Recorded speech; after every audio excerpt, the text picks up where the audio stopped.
Hello YouTube, it's Captain George, your favorite captain.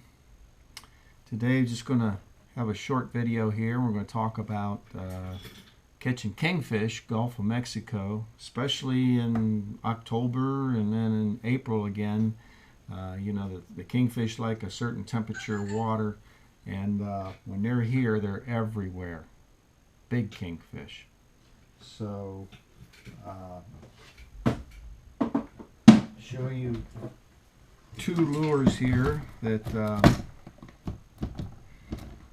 always work for me. And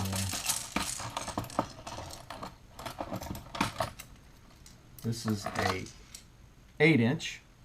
The body's 8 inches, and I have a 100-pound leader with a swivel, so I can just tie it on quickly, not tie it on, but just snap it on to my line coming out of my rod, trolling rod. And then I always put two barrel crimps in there with a little loop.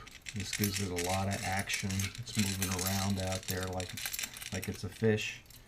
So there's that 8-inch body, and then I also use the 10-inch body, a little bit bigger. Hooks are a little different, you know. So these always catch kingfish. They just love this color combination, the red, the eyes, the white. My lures have teeth marks on it all the way up in here because the kingfish will come right up on top of that. Yeah, this one's got teeth marks on it.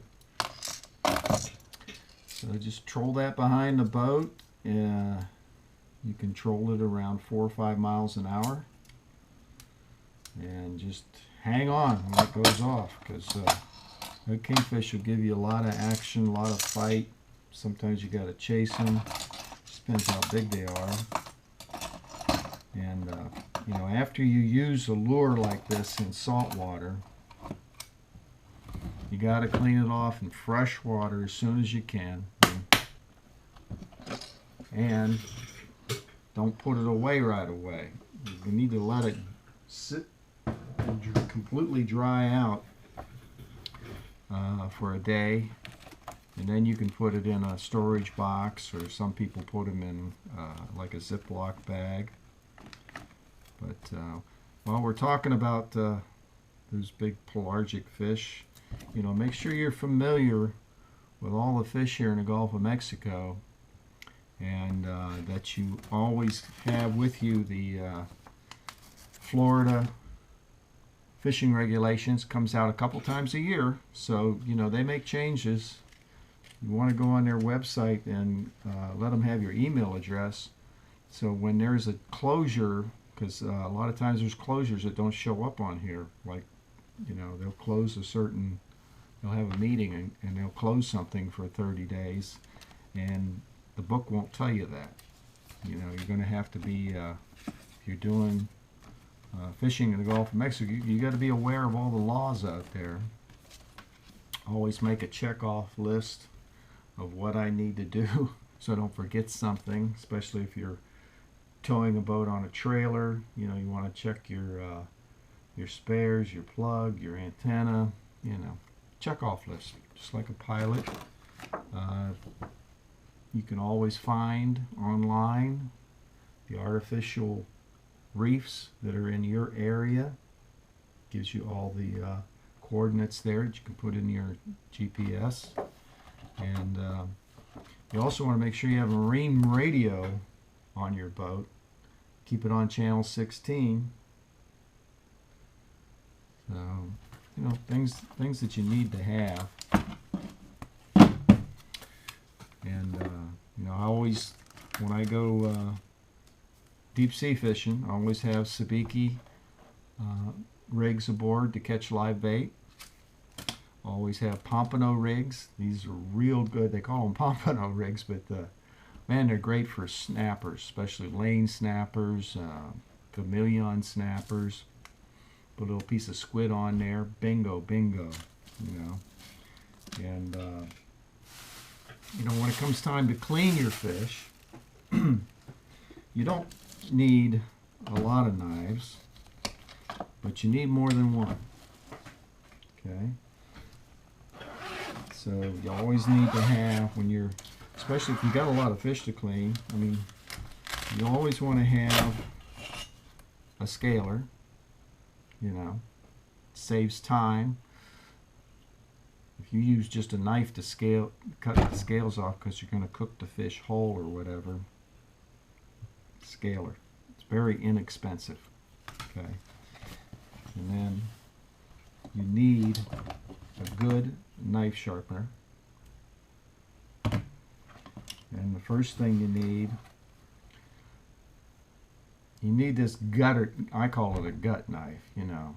This is to cut through the belly. This is your fillet knife, so to take out the fillet. And then, you know, you're gonna, if you come across that bone that's up there behind the head, and you just don't want to sit there and try to cut it with your fillet knife. This is a boning knife. So if you have these three knives, boning knife, heavy duty gutting knife, and the fillet knife with a nice long blade. You know, this blade here, the blade alone is 9 inches.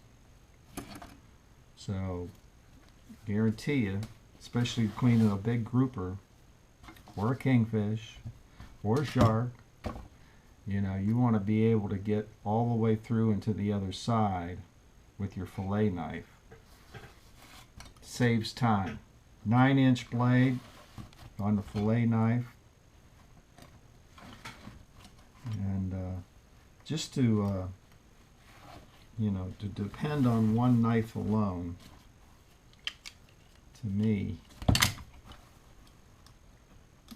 you know, so knives, knife sharpener. I don't leave these on the boat. I make sure I bring them home, make sure they're extra clean, sharpened, ready for the next trip. You know, washed in fresh water, dried, and then put away. So, you know, being organized and having all your gear ready saves you time, because you don't want to be making rigs, looking for leaders, looking for your weights, looking for your, you know, it's when you're on the boat, it's time to fish.